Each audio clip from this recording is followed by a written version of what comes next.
সুপ্রিয় দর্শক, আমি আফজাল হোসেন, স্বাগত জানাচ্ছি ভোটকাস্টে। আমাদের আজকের অতিথি আব্দুল নূর তুষার, গণমাধ্যম ব্যক্তিত্ব। তুষার ভাই, আপনাকে স্বাগত জানাচ্ছি আমাদের এই নির্বাচনকে কেন্দ্র করে নতুন যে আয়োজন ভোটকাস্টে।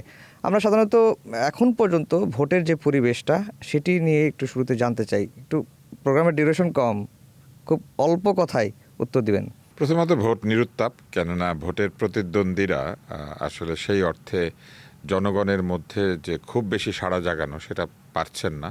একটা কারণ হচ্ছে তারা অনেকে নতুন, আর অনেকে হচ্ছেন একেবারে অপরিচিত, হঠাৎ এসে হাজির হয়েছেন। যেমন আমার নিজের এলাকায় যে বড় দুজন ক্যান্ডিডেট, বড় দুটি জোট থেকে, তারা মূলত আমার কাছে অপরিচিত ছিলেন, অন্যভাবে পরিচিত ছিলেন, কিন্তু তারা যে সংসদ সদস্য হতে পারেন এটা আমাদের এলাকার লোকজনের ধারণা ছিল না। এটা একটা। আরেকটা হচ্ছে খরচের ব্যাপারে, যেহেতু অনেক ধরনের রেস্ট্রিকশন আছে, নিরাপত্তাজনিত এক ধরনের ভয়ভীতিও আছে। এইসব কারণে আমার মনে হয় যে ভোট ঠিক আগে যেরকম আমরা দেখতাম সেরকম হচ্ছে না। কিন্তু বিগত 3টি নির্বাচন বিতর্কিত হয়েছে, এই নির্বাচনের প্রতি মানুষের একটা আগ্রহ থাকবে, এটাই স্বাভাবিক, কিন্তু নিরুত্তাপ হবে কেন? বিগত যে 3টি নির্বাচন বিতর্কিত হয়েছে, এটির কারণ হচ্ছে যে একটি বড় দল ফ্যাসিবাদী আচরণ করে নির্বাচনকে বিতর্কিত করেছে। কিন্তু যারা আগের ভোটগুলিতে অংশ নিতে চেয়েছিল তারা তো ওই দলটাকে ভোটে পরাজিত করতে চেয়েছিল। তো এখন ধরেন যে সেই দলটা নাই, তাতে করে বৃহৎ প্রতিদ্বন্দ্বী যাকে ভোটে হারিয়ে তারা অনেক স্যাটিসফাইড ফিল করতো, তাকে তো হারাতে পারছে না। তার বিরুদ্ধে যারা ছিল তারা সবাই মিলে নির্বাচনটা করছে। ফলে এখন অনেকের সাথেই অনেকের আগে ভালো সম্পর্ক ছিল, যখন ফ্যাসিবাদ বিদায়ের আন্দোলন করেছে, হঠাৎ করেই তো তারা একদম বিরোধী শিবিরে গিয়ে সেই রকম মানে যেটাকে বলে যে অতি উত্তেজনার সাথে, হ্যাঁ, সেই জজবা নিয়ে তো আর তারা কিন্তু এই ইলেকশনটা করতে পারছে না, কারণ এই 1 বছর আগেই তো তারা একই সাথে মাঠে ছিল। আচ্ছা, কিন্তু যেই দলটা নাই সেই দলের ভোট টানার জন্য তো এই দুটি দলই দেখলাম যে কারাকারি সেই দলের মতো ভোট অবস্থা। টানার জন্য এক ধরনের চেষ্টা আছে, তবে সব প্রার্থীর মধ্যে নাই। একটু পুরনো প্রার্থী যারা, তাদের মধ্যে এটা আছে, এই কারণে যে পুরনো প্রার্থীদেরকে ওই দলের ভোটাররা চেনে এবং তাদের একটা আচরণ তারা জানে।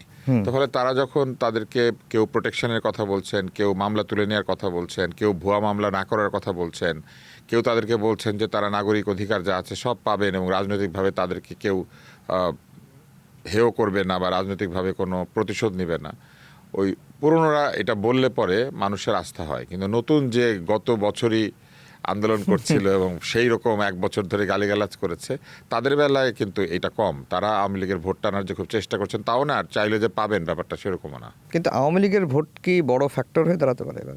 হ্যাঁ, দাঁড়াতে পারে। আওয়ামী লীগের তো অনেক ভোট আছে। যদি ভোটাররা সত্যি সত্যি ওইভাবে যান যে তারা একই দিকে ভোট দিবেন অথবা তারা একটা নির্দিষ্ট পরিকল্পনা নিয়ে যান, তাহলে তো একটা সমস্যা হতে পারে। সমস্যা বলতে এরকম যে যেদিকে এই ভোটগুলি চলে যাবে সেই দিকে বিজয়ের সম্ভাবনা বেশি তৈরি হবে। সেক্ষেত্রে ফ্যাসিবাদ তাড়িয়ে দিয়ে ফ্যাসিবাদী সমর্থকদের ভোটে অনেকে হয়তো নির্বাচিত হতে পারে।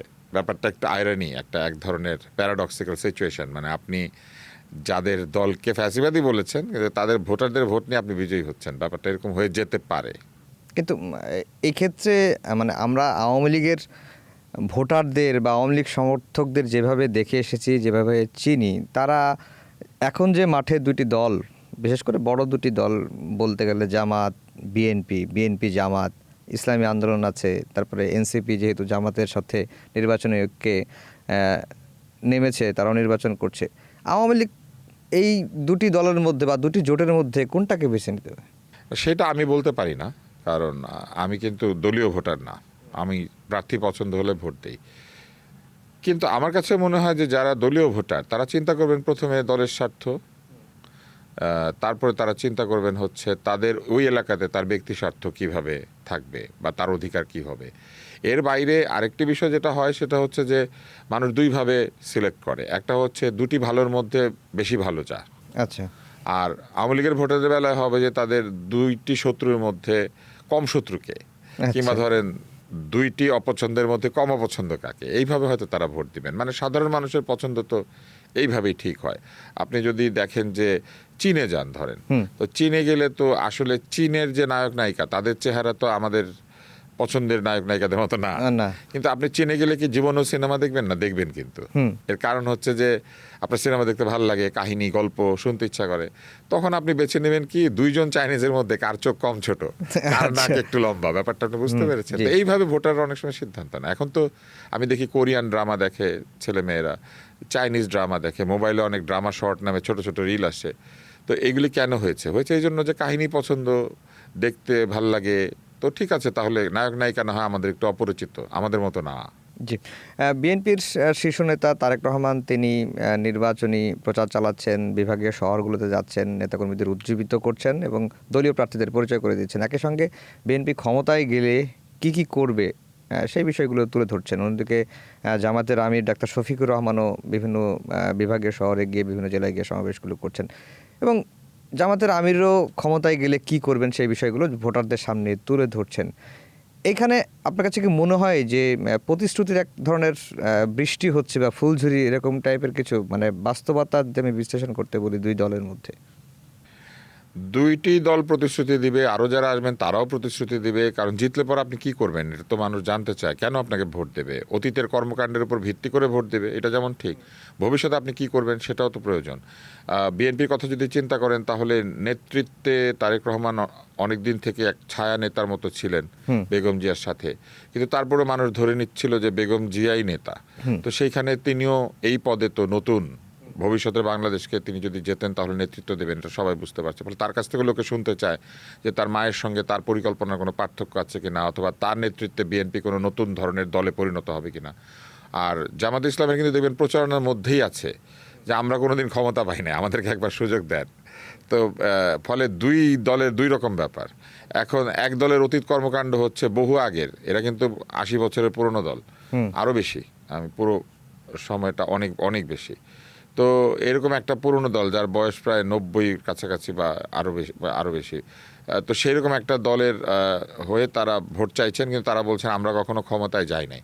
এখন ধরেন সাধারণ ভোটার হিসেবে আমার দুইটা প্রশ্ন থাকবে। একটা হচ্ছে যে এত এত বছর ধরে, এত দিন ধরে রাজনীতি করছেন এই সাউথ এশিয়াতে, কোনো দেশ কোথাও আপনাদেরকে ক্ষমতার জন্য বেছে নিল না। জামাতের কথা বলছেন। হ্যাঁ, মানে কেন নিল না, এই বিষয়টা তারা ব্যাখ্যা করলে আমি খুশি হতাম, কিন্তু সেটা তারা ব্যাখ্যা করছেন না যে কেন তারা এত বছর ধরে কোনো দেশে ক্ষমতায় যেতে পারেন না, যেখানে যে দেশের জন্য তারা রীতিমতো বাংলাদেশের জন্মে বিরুদ্ধাচরণ করেছিলেন সেই দেশেও তারা ক্ষমতায় যান নাই। তো এটা কেন হলো, এটা একটা প্রশ্নের উত্তর, এটা জানা দরকার। তাহলে এই প্রতিশ্রুতিটা আমার কাছে মনে হচ্ছে সবচেয়ে অদ্ভুত, যে আমরা কখনো ক্ষমতায় যাই নাই তাই আমাদেরকে ক্ষমতায় দেন। এখন ধরেন ক্লাসে যে ফেল করেছে সে বলছে যে আমি যেহেতু কোনোদিন পাশ করি না আমাকে এবার পাশ করে দেন। তো এই যুক্তিটা আমার কাছে ভাল লাগে না। এর বাইরে বাকি যা যুক্তি আছে তার মধ্যে একটা হচ্ছে জিতলেই দিব, জিতলে সেই দিব। তো সেক্ষেত্রে আমার মনে হয় যে সাথে একটা অর্থনৈতিক ব্যাখ্যা থাকলে বা একটা পরিকল্পনার ব্যাখ্যা থাকলে ভালো হয়। এটা দেবো সেটা দেবো বললে না মনে হয় যে তুমি আইসক্রিম খাবে না লজেন্স খাবে, লজেন্স খাবে না চুইংগাম খাবে, চুইংগাম খাবে না চানাচুর খাবে, মানে আমরা ছোটবেলাতে যা বলতাম আর কি। ভোটারদেরকে এখন এইভাবে চিন্তা করা উচিত না কেন?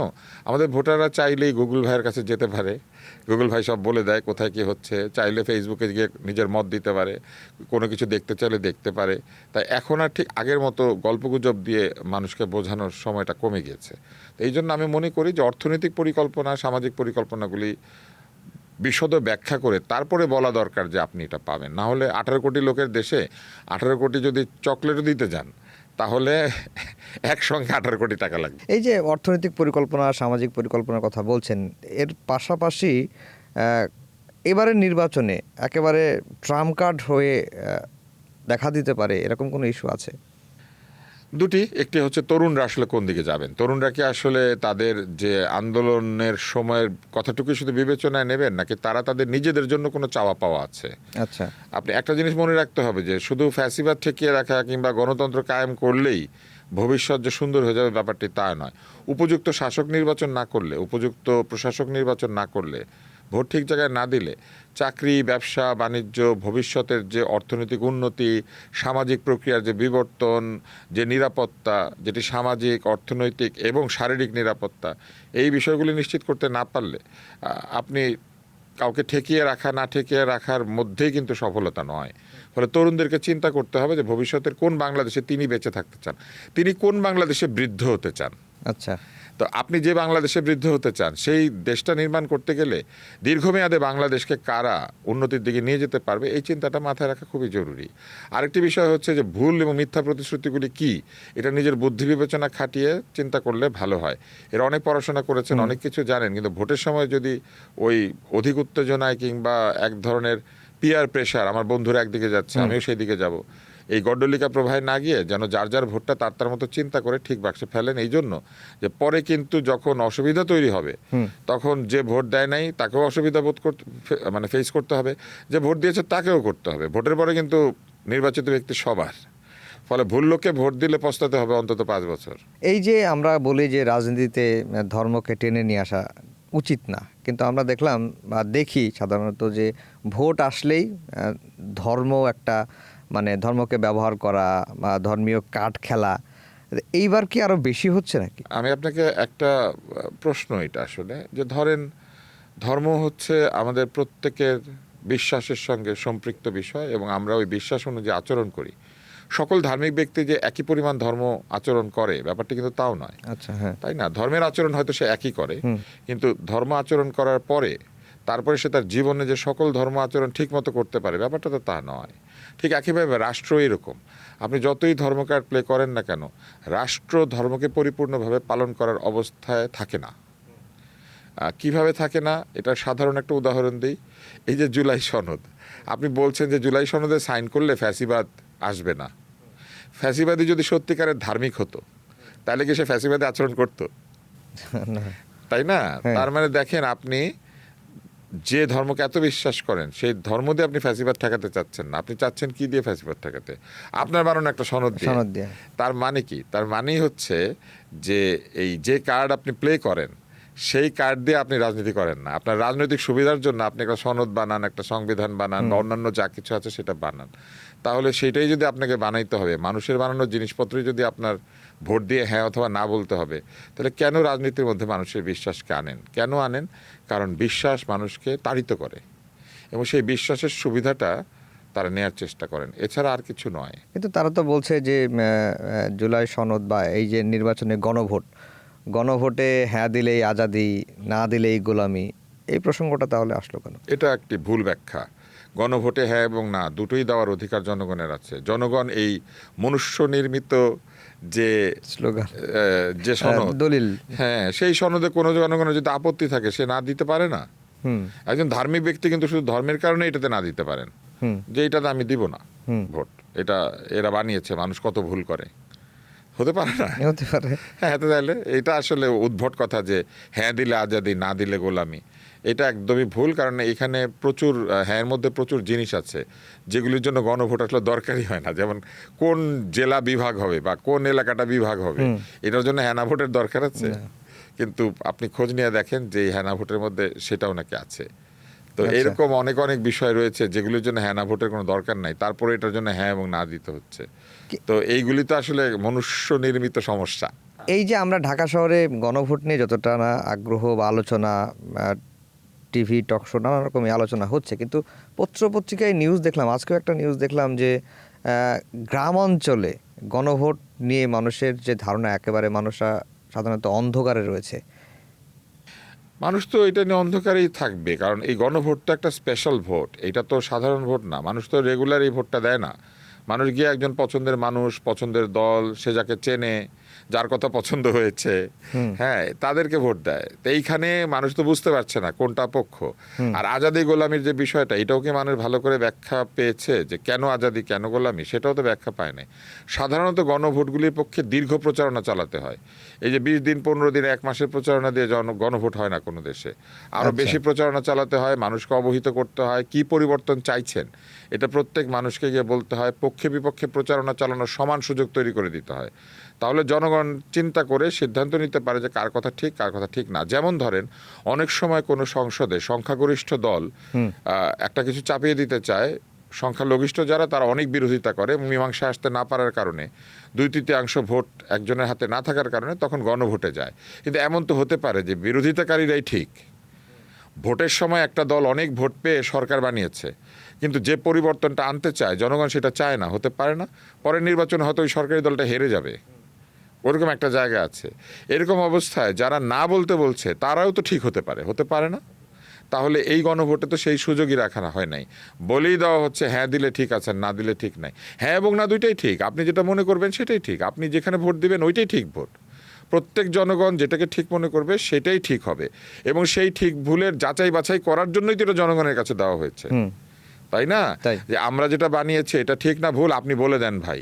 এখন আপনি যদি বলেন একটা বিচারকের কাছে গিয়ে যে আমি যা যা বানিয়ে দিয়েছি, আপনি যদি এখন এটা রাজি না হন, আপনি ঠিক নাই, আপনি গোলামি, এটা আপনি বলতে পারেন। এখানে তো জনতা বিচারক, জনতা ভোট দিবে। জি, এখন পর্যন্ত নির্বাচনের পরিবেশ যেটি আপনি বললেন যে আমেজটা ওইভাবে আসেই নাই, এবং বেশ কয়েক জায়গায় কিছু বিক্ষিপ্ত সহিংসতা সংঘর্ষের ঘটনা ঘটেছে।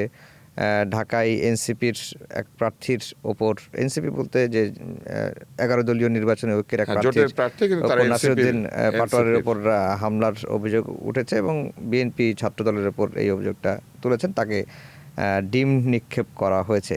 নির্বাচনের পরিবেশ কি সামনে আরো খারাপ দিকে যাবে কিনা? শুধু নিউ ইয়র্কে আমরা ডিম ছোড়াছড়ি হতে দেখেছি, এর আগে আমরা ডিম ছুটতে দেখেছি ইউকেতে। তো পশ্চিম থেকে যা আসে সব নাকি সভ্য আচরণ। তো এইটা তো ধরেন নিউ ইয়র্ক থেকে লন্ডন থেকে এসেছে, তাই না? লন্ডন থেকে আপনার সমন্বয় করে আসতে পারবে, আসে না? আসে নাই? আমরা দেখেছি আন্দোলনের সময় লন্ডন থেকে এসে ডিম নিয়ে একটি দলের জন্য ডিম গ্রহণ করে তারপরে দলটা তিনি ছেড়ে দিয়েছেন একজন প্রার্থী, তাই না? আপনি নিশ্চয়ই বুঝতে পারছেন। তিনি আবার সমাজের পিছিয়ে থাকা একটি জেন্ডার, নারী যারা বাংলাদেশে পিছিয়ে আছেন নানান কারণে, সেই রকম একটি জেন্ডারকেও প্রতিনিধিত্ব করেন, আবার আমার পেশাকেও প্রতিনিধিত্ব করেন। তো উনি যদি এত দূর থেকে উড়ে এসে ডিম খেয়ে এই জিনিসটা চালু করতে পারেন, নাসিরউদ্দিন পাটোয়ারির খুশি হওয়া উচিত যে উনিও কিছু ডিম পেয়েছেন। অসুবিধা কি? ডিম পেতেই পারে লোকজন। এই ডিমের বিরুদ্ধে উনি বিজয়ী হয়ে প্রমাণ করবেন যে ডিম ছুটতে হয় না, ডিম আসলে পুষ্টির জন্য খেতে হয়। ডিমের রাজনীতি কি? রাজনীতির ইতিহাস কি? ডিমের রাজনীতি হচ্ছে এক ধরনের না বলা আর কি, যে নাসিরউদ্দিন পাটোয়ারির সঙ্গে হয়তো ওইখানে ওই মুহূর্তে যে লোকগুলি ছিলেন তাদের কোনো বচসা হয়েছে, তারা হাতের কাছে ডিম পেয়েছে, ছুঁড়ে বেড়েছে। টমেটো দিতে পারতো, ফুলকপিও দিতে পারতো। এটা তো আসলে কে কি ছুঁড়ে মারবে? ফুলও তো ছুঁড়ে মারে, পারে না? ফুলও ছুঁড়ে মারে। হ্যাঁ, তো ব্যাপারটা হচ্ছে রাজনীতি যে করবে সেটা বলতে পারবে না, যে ফুল নেব, পাতা নিব, মানে কাটা নিব না, এটা বলতে পারে না আর কি। এই যে নির্বাচনকে কেন্দ্র করে বা এই 5 আগস্টের পরে আমরা দেখলাম যে বিএনপি জামাত, মানে জামাত কি এখন, হ্যাঁ আমি মাঝখানে একটু বলি, আমি কোনো কিছু ছোড়ার বিপক্ষে। যদি কেউ এগুলো ছুড়বেনি মনে করেন, তার চেয়ে খান, শক্তি সঞ্চয় করেন, শক্তি সঞ্চয় করে ভোট দেন। নিজেই খান, হ্যাঁ, নিজে ডিম প্রয়োজনে তাকে উপহার দেন। উপহার দেন। ডিম তো অনেক কষ্ট করে আমাদের উৎপাদন করতে হয়, প্রত্যেকটা ডিমের জন্য অনেক খরচ আছে, এমনকি বিদেশ থেকে খাবার আনতে হয়। তো এই জন্য পোলট্রি ফিড এভাবে খাইয়ে যে জিনিসটা উৎপাদন করা হয়, এটা নিজে খেয়ে শক্তি সঞ্চয় করে ভোটের দিন গিয়ে ঠিক জায়গায় ভোট দিন। এবার আপনার প্রশ্নটা শুনি। প্রশ্নটা হচ্ছে যে জামাত কি বিএনপির সঙ্গে এখন ফাইটিং পজিশনে আছে কিনা, বা জামাত সরকার গঠন করার মতো সাংগঠনিক কাঠামো বা ম্যান্ডেট বা সমর্থন কি আপনি দেখতে পান কিনা? সাংগঠনিকভাবে তো তারা সবসময় বেশ ভালো, তাদের অর্গানাইজেশনটা ভিন্নভাবে সাজানো। সাধারণ রাজনৈতিক দল যেভাবে মানে কাজ পরিচালনা করে, তারা আসলে সেইভাবে করেন না।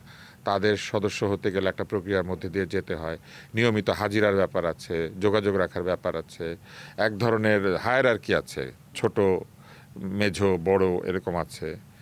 এবং তাদের আপনি দেখবেন যে তাদের সংগঠনের পদবিগুলি আমাদের সাধারণ বাংলা ইংরেজি পদবি না, তাদের কোনো সেক্রেটারি জেনারেল নাই, আমির, নায়েবে আমির, সহকারী নায়েবে আমির এরকম আছেন আর কি। তো আপনি দেখবেন ভাষাগতভাবেও তাদের পদগুলি আলাদা ভাষার। তো সেই কারণে তাদের একটা আলাদা রাজনীতি আছে, তারা সাংগঠনিকভাবে সবসময় গোছানো।